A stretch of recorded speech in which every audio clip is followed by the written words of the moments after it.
একটি বেসরকারি হাসপাতালকে রাজ্যে স্থাপনের জন্য রাজ্য সরকার পাশে দাঁড়িয়েছে কিংবা সুযোগ দিয়েছে। তার জন্য প্রস্তাবিত জায়গা চিহ্নিতকরণ ইত্যাদি কাজ প্রাথমিকভাবে শুরু হয়েছে। সেই প্রাথমিক পর্বের বিষয় নিয়ে রাজ্য সরকারের তরফে যদিও কোনো আনুষ্ঠানিক বক্তব্য এতদিন ধরে ছিল না, আজ সকালে বা দুপুরবেলায় কংগ্রেস নেতা সুদীপ রায় বর্মন কংগ্রেস ভবনে বসে সাংবাদিক সম্মেলন করে সেই হাসপাতালকে জমি দেওয়া বিষয় নিয়ে সাংবাদিক সম্মেলনে কথা বলছিলেন। বেশ কয়েকটি বিষয় তিনি উত্থাপন করেছিলেন, বলা ভালো বিস্ফোরক মন্তব্য করেছেন এবং সুদীপ রায় বর্মনের অভিযোগ কিংবা অভিমত তার নিরিখে রাজ্য সরকারের তরফে মহাকরণে বসে বিকেলবেলা জবাব দিয়েছিলেন কিংবা অভিযোগ খণ্ডন করেছিলেন রাজ্য সরকারের অন্যতম মন্ত্রী সুশান্ত চৌধুরী। তিনি রাজ্য সরকারের তরফে মুখ্যমন্ত্রীর বিরুদ্ধে উত্থাপিত অভিযোগের জবাব দিয়েছেন মহাকরণে বসে, আর প্রদেশ কংগ্রেস ভবনে বসে মুখ্যমন্ত্রীর বিরুদ্ধে এবং রাজ্য সরকার সহ অন্যান্য ক্ষেত্রকে জড়িয়ে সেখানে মন্তব্য করেছেন, অভিযোগ তুলেছেন সুদীপ রায় বর্মন। তার সঙ্গে সঙ্গ দিয়েছেন প্রদেশ কংগ্রেস সভাপতি আশিস কুমার সাহা। এবং কংগ্রেসের উত্থাপিত অভিযোগের পরই রাজ্য সরকারের তরফে মন্ত্রিসভার সদস্য সুশান্ত চৌধুরীর বক্তব্য আপনাদের কাছে অবশ্যই আমরা তুলে ধরব। কিন্তু তার আগে কয়েকটি কথা আপনাদের প্রত্যেকের কাছে বলতে হয়। আপনারা অনেকে জানেন যে বেসরকারি প্রতিষ্ঠান গড়ে তোলার জন্য রাজ্য সরকারের কিছু নিয়ম কানুন রয়েছে। আজ মন্ত্রী দাবি করেছেন সেই নিয়ম কানুন মেনেই সবকিছু করা হয়। এখন প্রশ্ন উঠেছে যে প্রতিষ্ঠানটিকে নিয়ে আজ কথা, যে প্রতিষ্ঠানটি রাজ্যে গড়ে উঠবে বলে জানানো হয়, প্রাথমিকভাবে বিষয়গুলো নিয়ে কথা বলা হয়, সেই মণিপুরের হাসপাতালটিকে রাজ্যে বসানোর জন্য অনুমতি দেওয়া বিষয় নিয়ে মূলত বক্তব্য কিংবা কথা। সুদীপ রায় বর্মনের অভিযোগ মুখ্যমন্ত্রী একাই সিদ্ধান্ত নিয়েছেন এবং মন্ত্রিসভাকে ঘুমে রেখেছেন, মন্ত্রিসভার সদস্যরা জানেন না। তার নিরিখে সুশান্ত চৌধুরী কি বক্তব্য অবশ্যই আপনাদের কাছে আমরা তুলে ধরব। আমরা কয়েকটি বিষয় বোধ হয় আপনাদের প্রত্যেকের কাছে বলতে হয়। রাজ্য সরকারের সরকারি ব্যবস্থাপনায় হাসপাতাল আছে, তার সঙ্গে বেসরকারি হাসপাতালে কেন প্রয়োজন? প্রয়োজন এই কারণে, হয়তো সরকারি হাসপাতালগুলোতে আধুনিক চিকিৎসার ব্যবস্থার বা কিছু কঠিন মারণবেদী রোগের চিকিৎসার জন্য সেখানে নতুন নতুন যে পদ্ধতি রয়েছে, নতুন নতুন যে চিকিৎসা পদ্ধতি আছে, ব্যবস্থাপনা আছে, সেগুলো সরকারি ব্যবস্থাপনার মধ্যে বোধহয় সেই মানে নেই। তার জন্য বেসরকারি প্রতিষ্ঠানগুলো খুব প্রয়োজন হয়ে পড়েছে। আবার কেউ কেউ বলবেন যে এগুলো তো বেসরকারি প্রতিষ্ঠানগুলো দেশের অন্যান্য রাজ্যে রয়েছে, সেই সব প্রতিষ্ঠানে ত্রিপুরার রোগীর পরিজনরা সেখানে যান, টাকা খরচ করে যান। এখন তাদের জন্য যদি রাজ্যে কোনো প্রতিষ্ঠান সেখানে গড়ে ওঠে, সুযোগ দেয়, তাহলে এই রাজ্যের মানুষের জন্য সেই প্রতিষ্ঠানে চিকিৎসা পরিষেবা গ্রহণ করা খুব সহজ হতে পারে এবং বলা যেতে পারে রাজ্যের মধ্যে সেই হাসপাতাল হবে। মণিপুরের সেই প্রসিদ্ধ প্রতিষ্ঠানটি রাজ্যে গড়ে উঠবে, তার জন্য যে ভূমি দেওয়া, লিজ কিংবা সেখানে অ্যালটমেন্ট দেওয়া, তা নিয়ে সেখানে তর্ক বিতর্ক কিংবা যাবতীয় কথা। আপনাদের কাছে আমরা এই কারণে বিষয়টি উত্থাপন করলাম। আপনারা নিশ্চয়ই রাজ্যে স্বাস্থ্য পরিষেবা সম্পর্কিত বিষয় নিয়ে নানা সময় কথা বলেন। এই হাসপাতালটি গড়ে ওঠা বোধহয় সেই আধুনিক চিকিৎসা পরিষেবার একটি সংযোজন হতে পারে।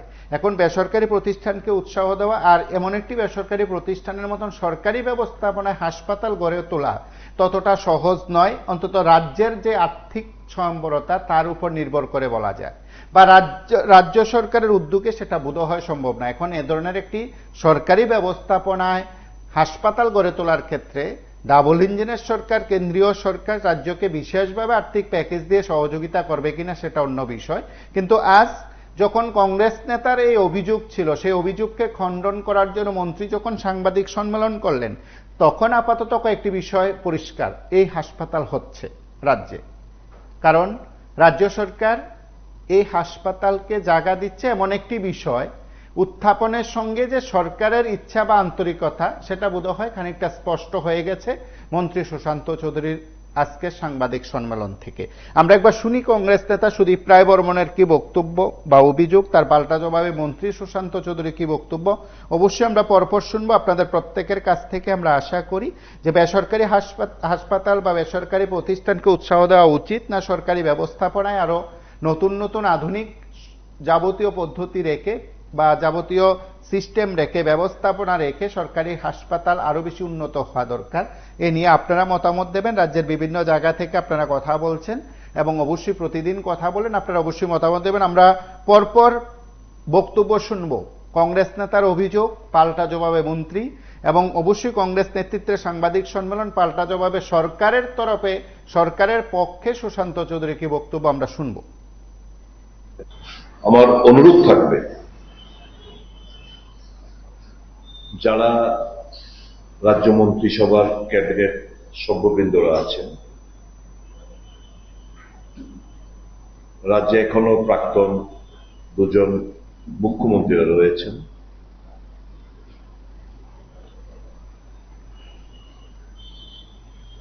শাসক বিরোধী দলের বিধায়কগণ রয়েছেন, লিডার অফ দ্য অপোজিশন রয়েছেন। আপনাদের মাধ্যমে ওনাদের দৃষ্টি আকর্ষণ করছি এবং রাজ্যবাসীরও দৃষ্টি আকর্ষণ করছি।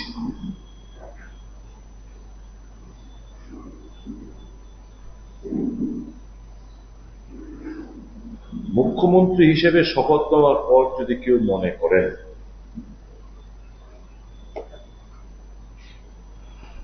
সংবিধানের ঊর্ধ্বে উনি, আইনের ঊর্ধ্বে উনি, কাউন্সিল অফ মিনিস্টার্সকে তোয়াক্কা করবেন না, যা মনে আসবে তাই করবেন, এটা কোনোভাবেই মানা যায় না।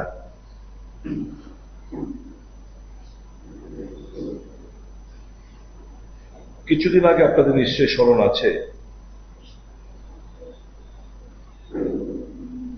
এই জিএমসিতে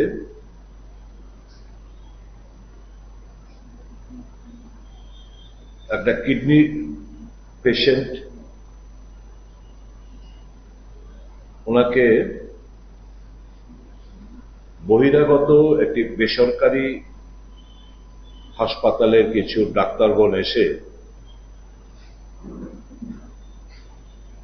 এখানে অপারেশন করেন। মিডিয়া এবং সামাজিক মাধ্যমে তার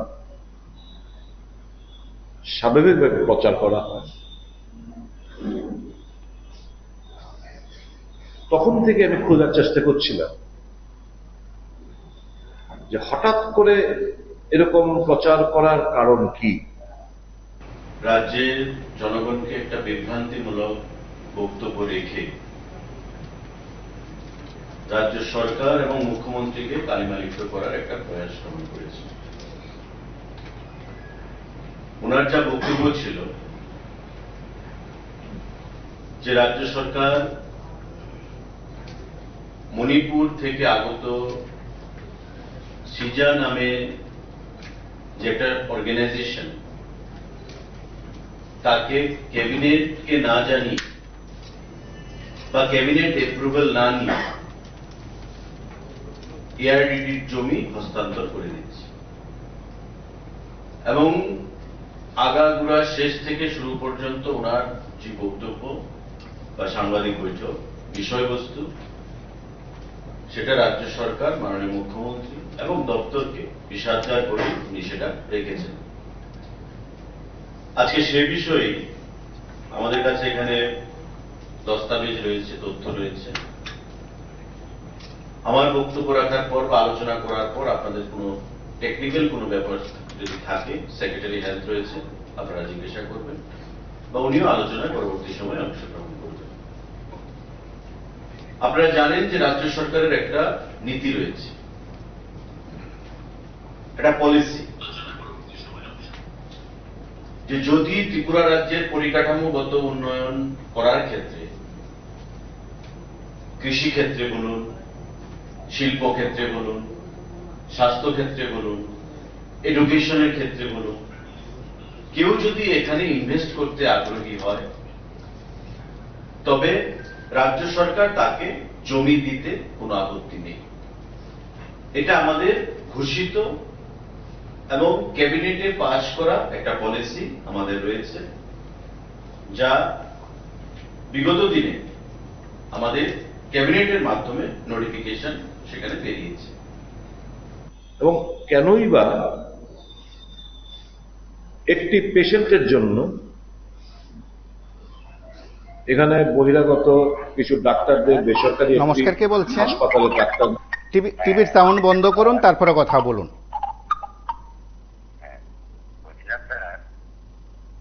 মাননীয় মন্ত্রী সুশান্ত চৌধুরী উনি বিভিন্ন বিষয় নিয়ে আর কি বিভিন্ন সময় খণ্ডন করেন, চাকরির ক্ষেত্রে বলুন, কোন কেলেঙ্কারির ক্ষেত্রে বলুন, নিয়োগের ক্ষেত্রে বলুন। তো আমার মনে হয় আর কি 2018 থেকে 23 এখানে 1.5 বছরের মন্ত্রিত্ব ওনার, আর বর্তমানে 1.5 বছর বা 2 বছরের মন্ত্রী। উনি যখন ক্যাবিনেট মন্ত্রী বা মন্ত্রিসভার সদস্য হলেন তখন থেকে এই পর্যন্ত তার চেয়ে বেশি মনে হয় না কেউ সাংবাদিক সম্মেলন করেছেন। তো ক্যাবিনেটের সিদ্ধান্ত নেওয়ার পরে আমরা জানি যে মন্ত্রিসভার সদস্যরা এগুলি প্রেস কনফারেন্স করেন, কিন্তু যখন বিরোধীরা চেপে ধরেন তখন মন্ত্রী সুশান্ত চৌধুরী সাংবাদিকদের ডেকে এনে এসব সাফাই গান আর কি। তা আমার মনে হয় আর কি স্যার এগুলি না করলে ভালো হয় আর কি। এগুলি ক্যাবিনেটের সিদ্ধান্ত ওইখানে নেওয়ার পরে রুলিং থাকবে, বিরোধী থাকবে, থাকার পর সিদ্ধান্ত নেবে কোনটা ভালো হবে কোনটা খারাপ হবে। এগুলি না নিয়ে যখন বিরোধীরা তোপ দাগেন তখন ওনারা প্রেস কনফারেন্স করেন, আপনাদেরকে বিরক্ত করেন। এটা না করলে মনে হয় মন্ত্রী মহোদয়ের ভালো হয় আর কি স্যার। ধন্যবাদ।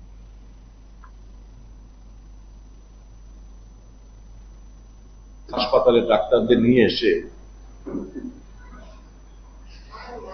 এখানে অপারেশন করা হলো, খুঁজতে খুঁজতে খুঁজতে খুঁজতে আসল জিনিসটা বেরিয়ে এলো।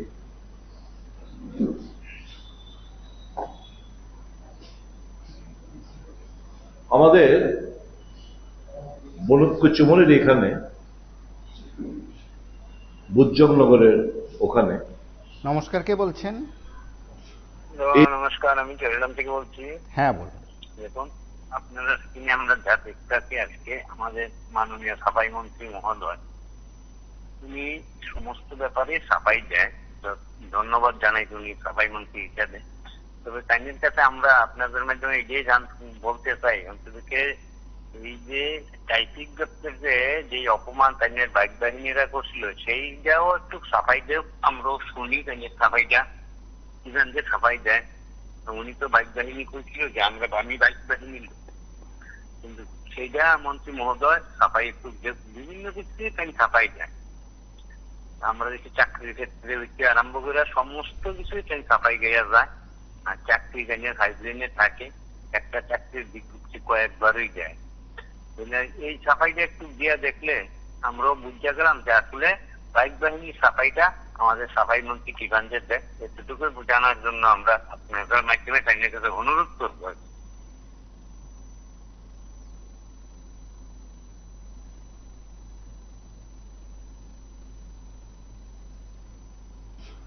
এআরডি দপ্তর রয়েছে, একটা অফিস রয়েছে,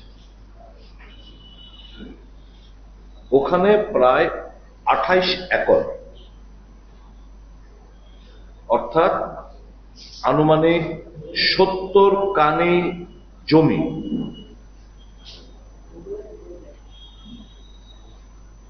বলা চলে এক প্রকার জোর করে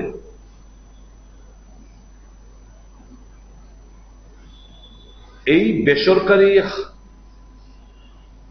হাসপাতালকে দেওয়ার জন্য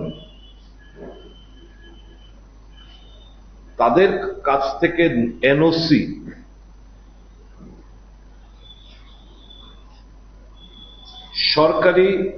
সরকার বলবো না, দপ্তরের জায়গায়, এআরডি দপ্তরের জায়গা,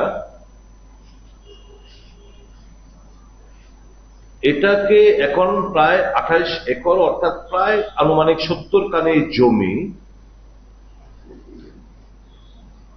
আমি জিজ্ঞেস করতে চাই এই দপ্তরের জায়গা কেন কমার্শিয়াল পারপাসে, ইন্ডাস্ট্রিয়াল পারপাসে, এডুকেশনাল কারণে, এগ্রিকালচারাল কারণে, স্বাস্থ্যঘটিত কারণে যদি রাজ্য সরকারকে জমি দিতে হয় তবে রাজ্য সরকার জমি দিতে পারে, তাতে কোনো বাধা নিষেধ নেই। এবং কাউকে যদি এই পলিসি অনুযায়ী জমি দিতে হয় তবে টেন্ডারের কোনো প্রয়োজন নেই বা এক্সপ্রেশন অফ ইন্টারেস্টের কোনো প্রয়োজন নেই।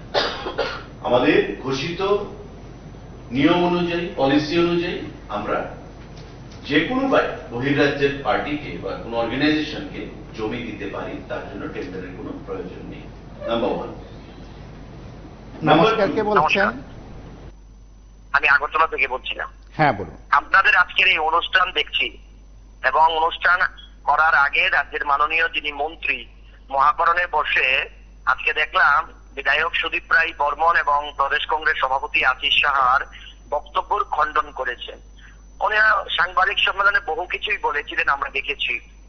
সেখানে দেখলাম বহু বিষয় নিয়ে মন্ত্রী মহোদয় সেখানে তার পাল্টা জবাব দিয়েছিলেন বা খণ্ডন করেছেন। কিন্তু সম্পূর্ণ সাংবাদিক সম্মেলনের মধ্যে আমার দুটি কথাও মাননীয় মন্ত্রীর উদ্দেশ্যে বলতে চাই। সম্পূর্ণ সাংবাদিক সম্মেলনের মধ্যে সুদীপ রায় বর্মন বলেছেন যে ভাই বন্ধুর সরকার চলছে নাকি রাজ্যে, এবং বলেছিলেন গোটা দেশ এবং ভারতবর্ষের বিভিন্ন রাজ্যে যেখানে যেখানে বিজেপির সরকার আছে সেখানে তিনি বলেছিলেন যে চান্দা দাও ধান্দা লাও, এই কথাটা বলেছেন। মন্ত্রী বাহাদুর কিন্তু সাংবাদিক সম্মেলনে সমস্ত বিষয়ের খণ্ডন করলেও এই যে মাননীয় বিধায়ক যে বললেন যে রাজ্যে ভাই বন্ধুর সরকার চলছে, এই বক্তব্যের কিন্তু খণ্ডন তিনি করেন নাই। এবং যে চান্দা দাও ধান্দা লাও, এই বক্তব্যও তিনি খণ্ডন করেন নাই। তার থেকে কি স্পষ্ট আমরা মাননীয় মন্ত্রীর কাছে জানতে চাই, এই দুটি বক্তব্য যে মাননীয় বিধায়ক সুদীপ রায় বর্মন বলেছেন, এই বক্তব্যকে তিনি সমর্থন করেন কিনা, এটা জানার জন্য আপনাদের মাধ্যমে মন্ত্রী বাহাদুরের কাছে প্রশ্নটা করা হয়।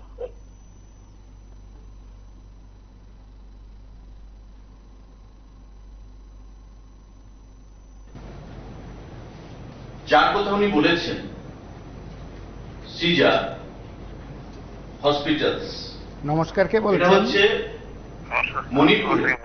হ্যাঁ। সত্যি আজকের অনুষ্ঠানে খুব প্রশংসনীয় আলাপ। যেহেতু স্বাস্থ্য আসলে যদি সেটাকে কোম্পানিকে দিয়ে থাকে তাহলে তো একটি রাজ্য সরকার সেটাকে উদ্বোধনের জন্য একটি করতে পারত। যখন সুদীপ বাবু অভিযোগ আনলেন তৎক্ষণাৎ সঙ্গে সঙ্গে কিছুক্ষণ বাদে সাংবাদিক সম্মেলন। আর এই বাবু সাংবাদিক সম্মেলন না করে ডাইরেক্ট হাইকোর্টে চলে যান না, যেহেতু মুখ্যমন্ত্রীর বিরুদ্ধে অভিযোগ। হাইকোর্ট তো আপনাদেরই না, আমাদের। জান না, তাহলে বুঝবো যে আপনাদের সামনে আছে। আপনাকে সেলুট জানাবো, পুনরি জানাবো। আপনাকে যতদিন বেঁচে থাকবেন মন্ত্রী থাকুন আপনার। মানুষকে স্বাস্থ্য নিয়ে যা কিছু করুন, স্বাস্থ্য নিয়ে যা কিছু করুন, মানুষ বেঁচে নেবে না। আপনি কিন্তু একদিন আক্রান্ত হবেন এই স্বাস্থ্য অফিসে। আপনি যদি হবেন, আপনার ক্ষতি হতে পারে, আপনার ছেলে মেয়ে আছে, আত্মীয় স্বজন আছে, ওরা ক্ষতি হতে পারে। রাজ্যের 40 কোটি লোক চিন্তা করে স্বাস্থ্যকে নিয়ে চিনিমিনি খেলবেন না, প্রকাশ্যে আনুন। আমি দেখি যদি আপনার ক্ষমতা থাকে একটা সুমো কেস করে পিএল করে, এটা অনর রায় চৌধুরী করেছিল 7 বছরের বিরুদ্ধে। অনর রায় আমার পুলিশ আজকে সন্দেহকারী পুলিশ জানা যদি উনি কেস করেন। নমস্কার।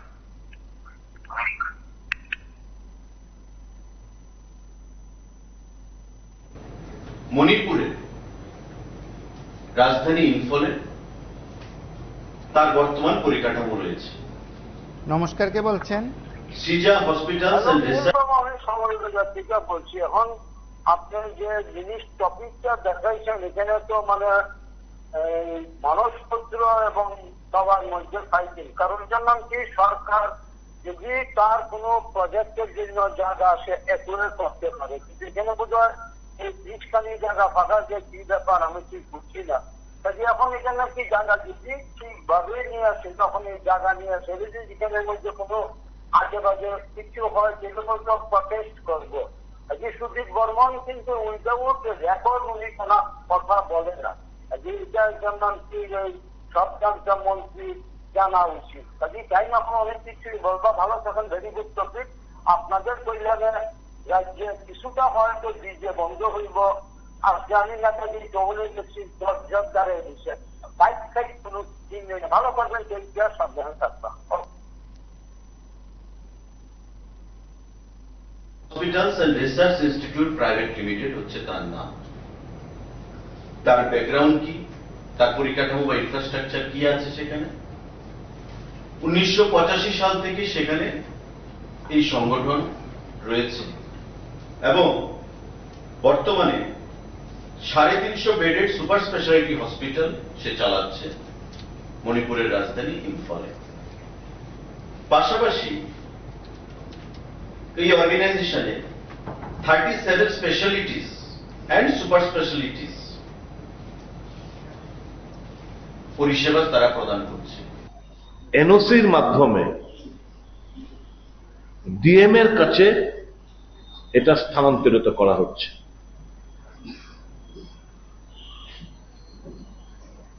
এটার কারণ হচ্ছে ওই যে বহিরাগত একটি বেসরকারি একটি সংস্থা হাসপাতাল সিজা নামে, তাদের নামে অ্যালটমেন্ট করে দেওয়ার জন্য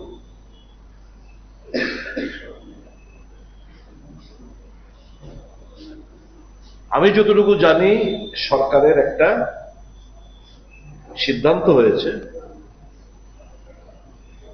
যে কাউকে যদি কোনো জমি দিতে হয় খুব সম্ভবত 33 বছরের লিজে জমি দেওয়ার হবে,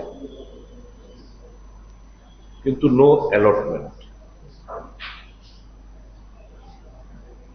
এআরডি দপ্তরের জায়গা আনুমানিক 70 কানি জায়গা, 28 একর জায়গা।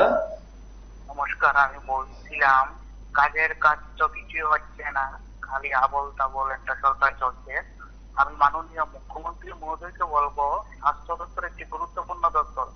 তার আপনি তো এর আগে বামফ্রন্টের আমলে আপনি তো আন্দোলন করেছিলেন, এখন আপনি চুপ কেন? বর্তমানে তো আপনি মুখ্যমন্ত্রী এবং স্বাস্থ্য দপ্তর আপনার হাতে রয়েছে। তো স্বাস্থ্য দপ্তরের অনিয়মিত কর্মচারী 416 জন টিআরবি, এখনো আপনি কিছু সিদ্ধান্ত নিচ্ছেন না কেন স্যার? আমি মাননীয় মুখ্যমন্ত্রী মহোদয়কে বলবো, উনি একজন প্রফেসর, উনি তো আন্দোলন করেছিলেন, এখন উনি চুপ কেন? এর আগে প্রাক্তন মুখ্যমন্ত্রী তো ছিলেন, উনি তো ওনার সাথে পার্থক্য অনেক তফাৎ। উনি তো হলেন বুকা মুখ্যমন্ত্রী, আর এখন তো উনি একজন চিকিৎসক বড়, ওনার সাথে তো পার্থক্য ওনার মিলেই না। আমি বলবো মাননীয় মুখ্যমন্ত্রী মহোদয়কে, মাননীয় মুখ্যমন্ত্রী মহোদয় আমাদের অনিয়মিত কর্মচারীদের দিকে ভাবুন কিছু, খালি শুনছি আবল তাবল। নমস্কার।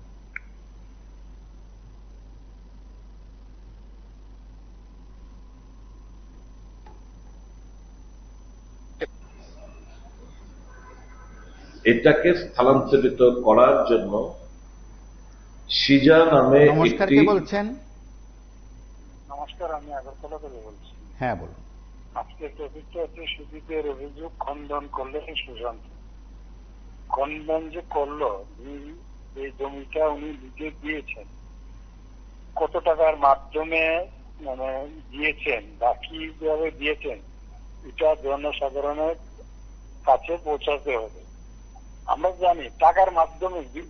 2 নাম্বার, ওনার কাছেও কিছু গেছে, না যাওয়ানোর কোনো কারণ নেই। তার জন্য একটা স্বাস্থ্য দপ্তরকে দেওয়া রয়েছে মুখ্যমন্ত্রীর দায়িত্ব। উনি কেমন কি করে এইভাবে এই জমিটা বেসরকারের হাতে তুলে দিচ্ছেন?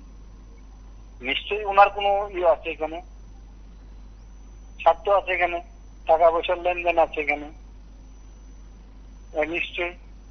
এটা মুখ্যমন্ত্রী উদ্দেশ্যে বলতে চাই, আপনিও একটু এই জিনিসটা দেখুন। আপনি কত টাকার মাধ্যমে লিস্ট দেওয়া হয়েছে, কি আছে।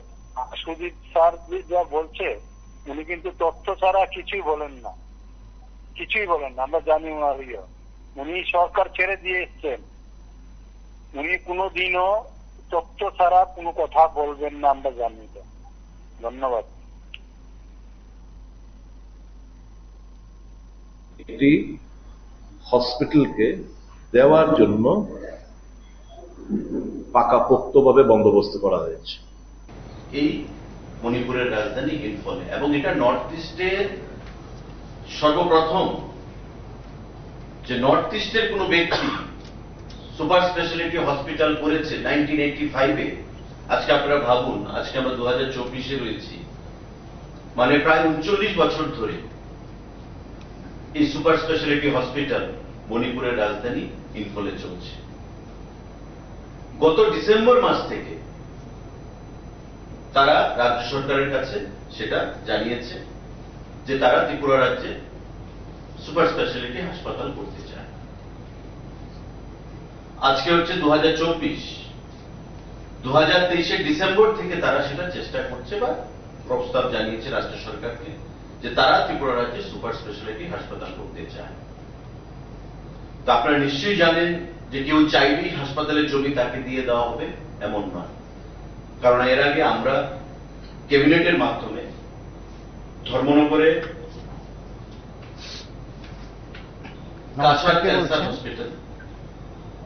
কুমার থেকে বলছিলাম। হ্যাঁ,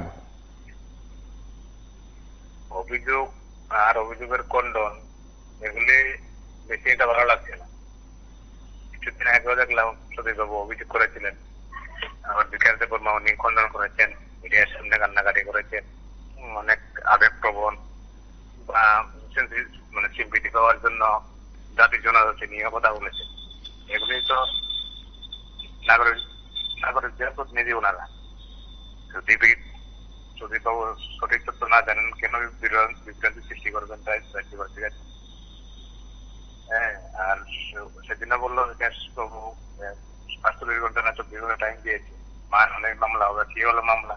সেদিন আপনাদের এই মাধ্যমে এখানে কল করেছি, কোথায় হলো মামলা, কোন আদালতে হয়েছে মামলা, আমরা তো কিছু শুনতে পারলাম না।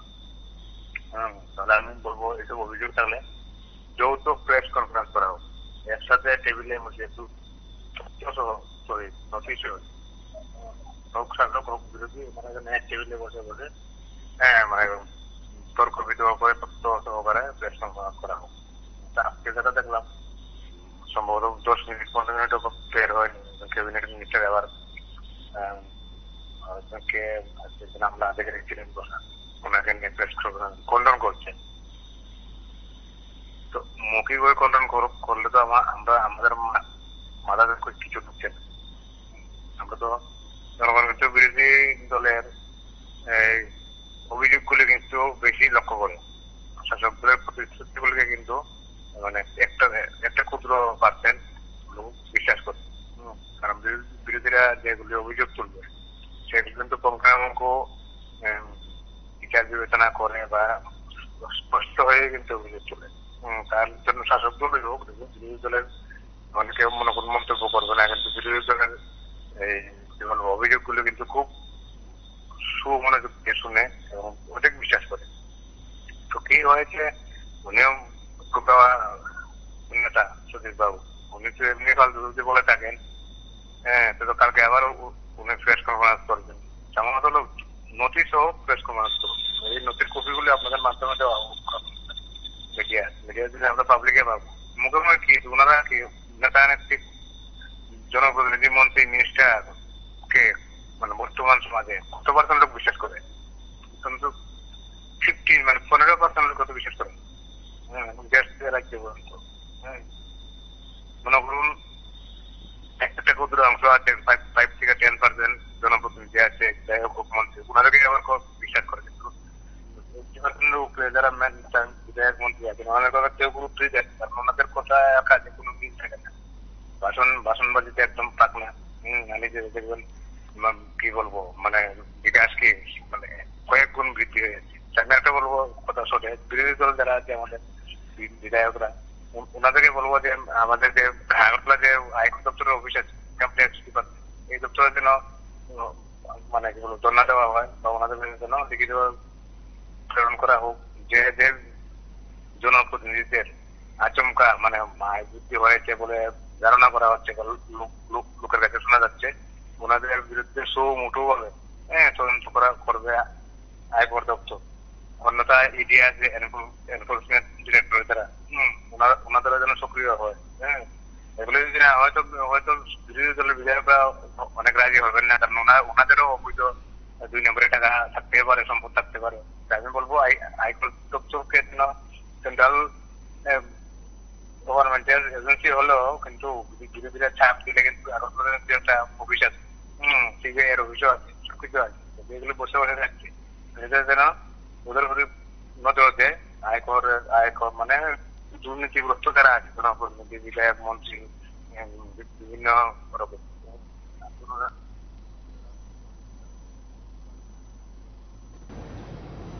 ক্যাবিনেটের মাধ্যমে ধর্মনগরে তাকে জমি দিয়েছি। কাছাড় ক্যান্সার হাসপাতাল সেখানে ধর্মনগরে সেখানে হবে। আমাদের 15 একর জায়গা ক্যাবিনেটের মাধ্যমে কাছাড় ক্যান্সার হসপিটালকে প্রদান করা হয়েছে। তারও আগে আমাদের পার্শ্ববর্তী প্রাইভেট হাসপাতাল রয়েছে আইএলএস হসপিটাল। আইএলএস হাসপাতালকে পূর্বতন সরকার আমাদের পার্শ্ববর্তী এলাকায় জায়গা প্রদান করেছে। কারণ স্বাস্থ্য শিক্ষা এটা হচ্ছে আমাদের টপ প্রায়োরিটি, এবং সেটাকে প্রায়োরিটি দিতে গিয়ে ত্রিপুরা রাজ্যে হাসপাতাল আসবে, সুপার স্পেশালিটি হাসপাতাল আসবে, বড় বড় কলেজ আসবে, স্কুল আসবে, এই জিনিসগুলো রাজ্য সরকার বরাবর প্রায়োরিটি দিয়ে থাকে, এবং তার জন্য রাজ্য সরকারও বিভিন্ন সময় ক্যাবিনেটের মাধ্যমে সেই সিদ্ধান্তগুলো গ্রহণ করেছে। রাজ্যে হাসপাতাল হবে, মানুষ তার সুবিধা পাবে, কেনা খুশি হবে, সবাই সাধুবাদ জানাবে। তো তারও তো একটা সিস্টেমের প্রক্রিয়ার মাধ্যমে চলতে হবে। আমি কাউকে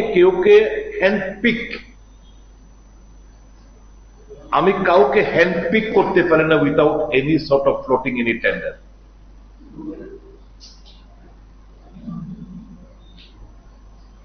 আমি যখন স্বাস্থ্যমন্ত্রী ছিলাম তখন আমি টেন্ডার ফ্লোট করেছিলাম এই রাজ্যে মাল্টি সুপার স্পেশালিটি হসপিটাল খোলার জন্য। আমি কাউকে হ্যান্ডপিক করে নাই। অর্থাৎ ওই যে কথাটা বলি সারা ভারতবর্ষ জুড়ে, যে চান্দা দো ধান্দা লো, ইংলিশে বলে কুইড প্রো কো, এই জিনিসটা এই রাজ্যে হয়ে যাচ্ছে। এখানে দপ্তরের জায়গায় আমি বেসরকারি সংস্থাকে আমি অ্যালটমেন্টের মাধ্যমে দেওয়ার ব্যবস্থা করে দিচ্ছি। এটা তো হচ্ছে, এবং প্রশাসনের উচ্চ পদস্থ অফিসারদের সঙ্গে যোগাযোগ করার পর জানতে পারলাম এই সংক্রান্ত কোনো ধরনের ক্যাবিনেটে কোনো সিদ্ধান্ত হয় নাই। আমি যারা ক্যাবিনেট মিনিস্টাররা রয়েছেন,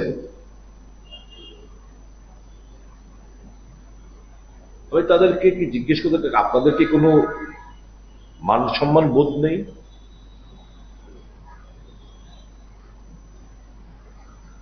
ক্যাবিনেট মন্ত্রীদের কোনো ইজ্জত নেই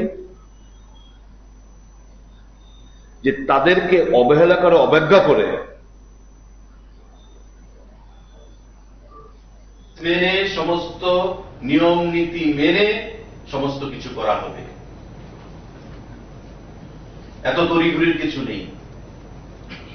তড়িঘড়ি করে সরকারকে কালিমালিপ্ত করা যাবে না, বা স্বাস্থ্য দপ্তরকে কালিমালিপ্ত করার যে প্রচেষ্টা, সেটা আমি মনে করি সরকার মনে করে যে রাজনৈতিক লাভালাভের জন্য অবশ্যই, এবং রাজ্যের জনগণ যারা, আপনারাও সাংবাদিক বন্ধুরা চান যে ত্রিপুরা রাজ্যে কোয়ালিটি হেলথ কেয়ার সেখানে থাকবে, কারণ প্রতি বছর শত শত মানুষ, এভারেজ যদি আমরা করি, রাজ্যের টাকা বাইরে চলে যাচ্ছে রেফারের মাধ্যমে। সেটাকে আমাদের রুখতে হবে, আটকাতে হবে। সেটাকে আটকাতে গেলে ত্রিপুরা রাজ্যের সুপার স্পেশালিটি হসপিটাল আমাদের প্রয়োজন, দরকার। এই জমি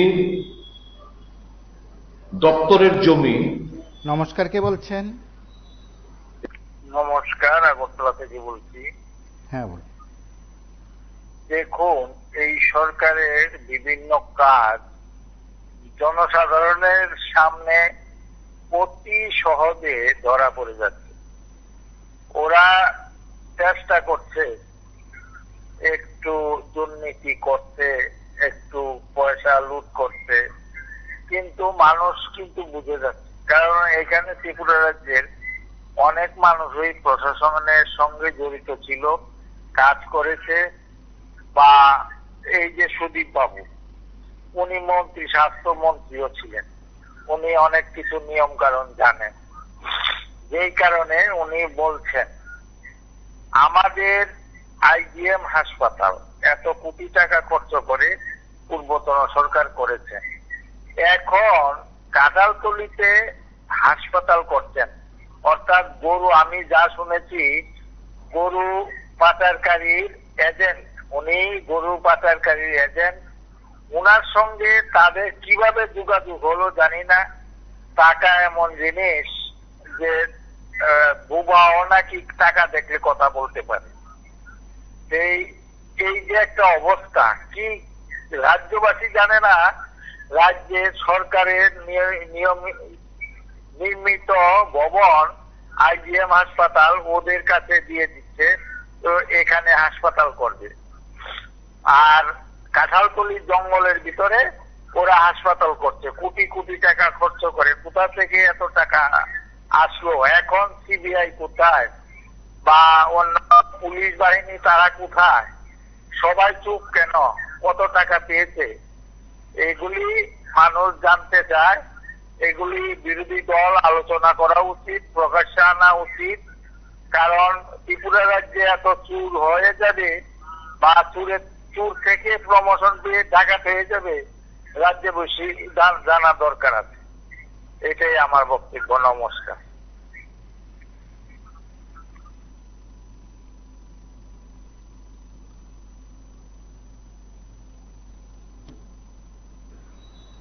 এটাকে একটা প্রাইভেট পার্টিকে দিয়ে দেওয়া হচ্ছে।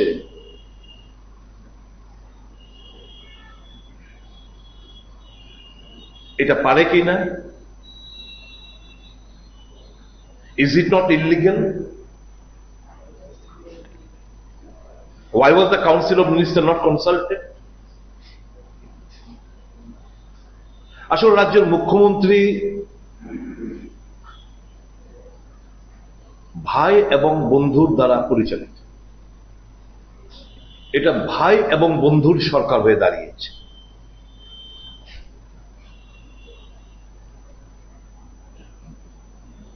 চান্দা তো ধান্দা লো, এই তো চলছে রাজ্য জুড়ে। এবং সেই কারণেই ক্যাবিনেট থেকে বাধা আসতে পারে। নমস্কার। এই এপ্রিহেনশন থেকে। নমস্কার স্যার, বলছিলাম যারা যাই কিছু বলছে তারা যেন গীতাতে হাত রেখে বলে আর কি সত্য কথা। কারণ কোর্টে মোটে বিধানসভাতে যেন হাত রেখে সংবিধানের কথা বলে আর কি, যেটা একটা রুলস চালু করার দরকার। কিন্তু বিধানসভাতে গীতা নেই, গীতার আমার এতটুকু সম্পত্তি আছে অতটুকু নেই। বা সাংবাদিক সম্মেলন করার সময় আছে না, গীতাতে হাত রেখে বলতে হবে। ওরা তো বাইবেলও রাখে না, গীতাতেও রাখে না, কোনো একটা ইয়েতে রাখে না। হাত না রেখে তারা মিথ্যা কথা বলছে, কি সত্য কি মিথ্যা। যার যার ধর্ম নিয়ে একটা গ্রন্থ আছে না, ওটাতে একটা হাত রেখে সত্য কথা যেন বলে। যেটা কোর্টে আমরা প্রায় সময় দেখি আর কি, গীতাতে হাত রেখে বলতে হয় বা কোরআনে হাত রেখে বলতে হয়। আপনাকে মিথ্যা কথা বলছেন না, সত্যতা বলছেন। এটা যেন রাজ্য সরকার একটা চালু করে, সাংবাদিক সম্মেলন করুক আর যাই কিছু, মানে বাইবেল গীতা বা যাই কিছু আছে ধর্ম যাদের জাতি হিসেবে, ওখানে যেন হাত রেখে সত্যতা বলা হয়। ওনারা তো বলছেন, আমরা শুনছি, কিন্তু শুনে কি লাভ হবে? কে মিথ্যা বলছে, কি সত্য বলছে? কেউ তো এমনও আছে হাত রেখেও মিথ্যা কথা বলতে হবে। এটা তো ভগবান দেখবে না। এটা আগামী দিন চালু হয় একদম সাংবাদিক সম্মেলন থেকে যেসব বাইবেল থাকে প্রত্যেকটা বিদ্যালয়ের জন্য।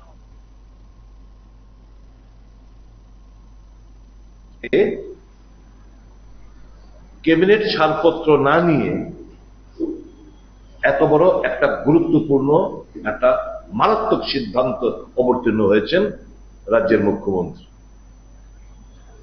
কারণ বন্ধু এবং ভাইদের স্বার্থ সুরক্ষিত রাখতে হবে।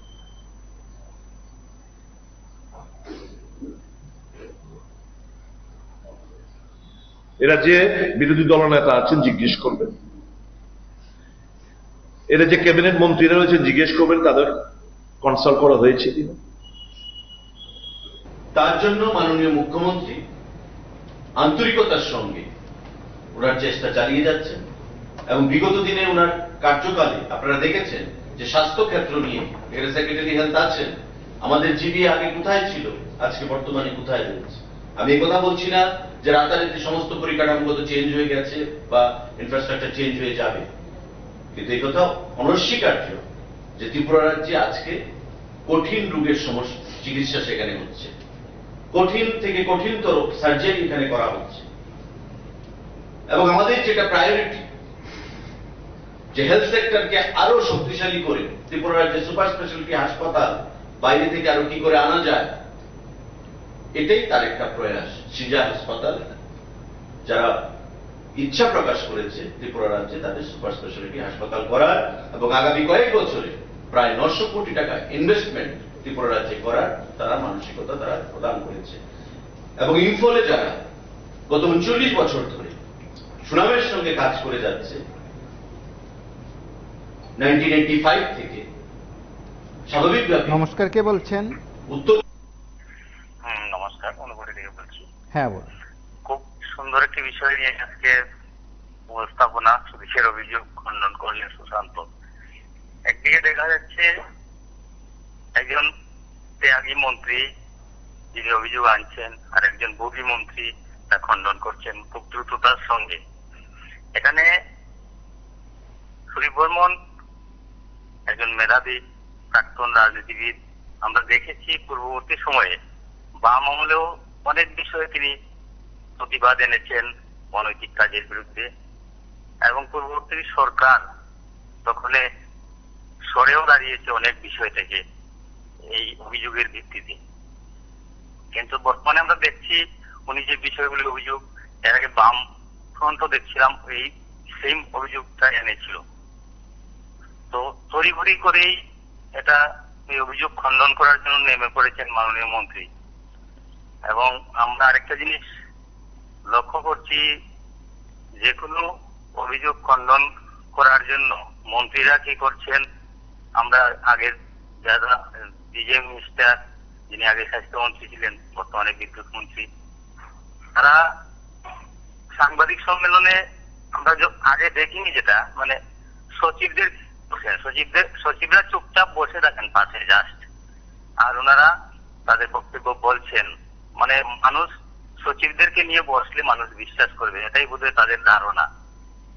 তো মানুষ জেগেছে। আমি এটাই বলবো যে সুদীপ বর্মন যে অভিযোগ এনেছেন সেটা যদি তথ্যপূর্ণ হয় এবং সঠিক হয়, সেটা নিয়ে জনগণ, সারা রাজ্যের জনগণ, যদি তাদের স্বাস্থ্য ব্যাঘাত হয় সারা রাজ্যের জনগণ এটার পক্ষেই থাকবে। এটা বোঝা উচিত। এভাবে অভিযোগ খণ্ডন করে মানুষের যে অভিমত সেটাকে ঘুরিয়ে দেওয়া যাবে না। তাই সরকার সচেতনভাবে কাজ করুক।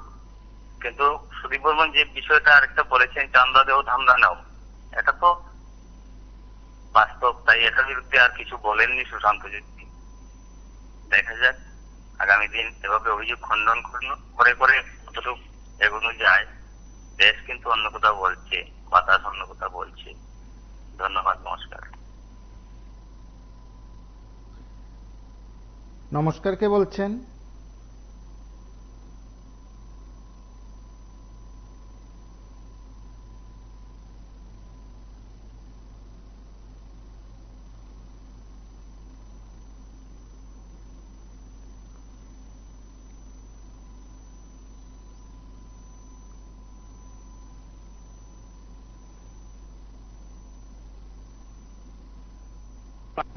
উত্তর পূর্বাঞ্চলে একমাত্র রিজনাল মানে উত্তর পূর্বাঞ্চলের মালিক এই হাসপাতালকে প্রতিষ্ঠা করেছে 1985 সালে পরে আজ পর্যন্ত সেটা সুনামের সঙ্গে কাজ করে চলেছে। তো স্বাভাবিকভাবেই ত্রিপুরা রাজ্য তার একটা প্রয়াস। এরা যে প্রাক্তন দুজন মুখ্যমন্ত্রী রয়েছেন, এটা পারা যায় কিনা জিজ্ঞেস করব।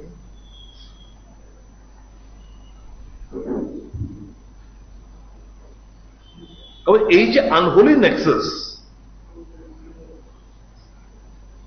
আগামী মুখ্যমন্ত্রী অফিস থেকে এই দপ্তরের যিনি ডাইরেক্টর রয়েছেন, সবাই জড়িত। নয়তো এনওসি কিভাবে, ছাড়পত্র কিভাবে দেওয়া হয়?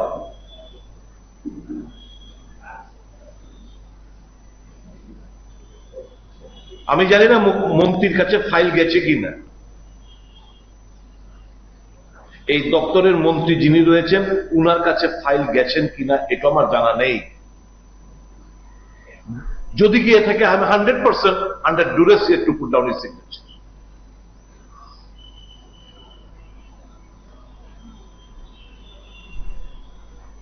এরকম একটা ইলিগেল, অগণতান্ত্রিক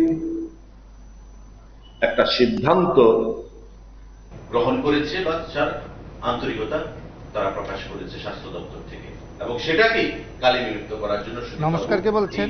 সাংবাদিক বৈঠক করে। নমস্কার দাদা, আমি দেখুন হসপিটাল নিয়ে তো কথা না, চিকিৎসা নিয়ে তো প্রাইভেটাইজেশন করা নিয়ে তো আজকের এই বিষয়টা না। অবশ্যই। আচ্ছা দেখুন, ভারতবর্ষে যে একটা অত্যাচার, শোষণ, এই মনোবাদী আদেশ হয়েছে, আর নিশ্চয়ই আপনারা জানেন এক একটা ডাক্তার আগরতলা শহরে রুগী ভালো হয় না, কিন্তু তার ভিজিটে 1000 টাকা লাগে। সে 100 রুগী দেখে দৈনিক, তাহলে 1 লক্ষ টাকা তার ইনকাম। তো এই যে ইনকামের জন্য কি পরিস্থিতি হবে, তখন তো সবাই প্রাইভেট শুরু হয়ে গেল, সবাই তার থেকে কে কত ভিজিট বেশি নিব, কে কোন কোম্পানির দালালি করব, কোন কোম্পানির দালালি করে ওষুধ দিব, সেই অসুবিধাটা কিন্তু আমরা মানে প্রতিনিয়ত আমরা আর কতজনের পয়সা দিতে ভারতবর্ষে আরএসএস মনোবাদীরা খবর রাখে। আর তাদের অত্যাচারের কারণে আজকে যে প্রশান্ত বাবু টাবু বলেন, যত বেটা রাজনীতি চাইছে, রাজনীতিটা হওয়ার কারণ তুলে মনোবাদীর অত্যাচারের কারণে তার সবাই নেতা হইতো, আমরা তাই নেতা হইতাম। মূল বিষয়টা তো তাদের শোষণ নীতির বিরুদ্ধে আমরা নেতা হয়ে আমরা কিছু করতাম। কিন্তু দুঃখের বিষয়, আমরা দুর্ভাগ্য ভারতবাসীর মূল্যবাসীর দুর্দশা যে এরা যারা নেতা হয়ে সারলে করে তাদের মানসিকতা তখন তারাও শুধু পূর্বের কথা, মানুষের উপকার করব, এই জিনিসগুলো তারা ভুলে থাকেন।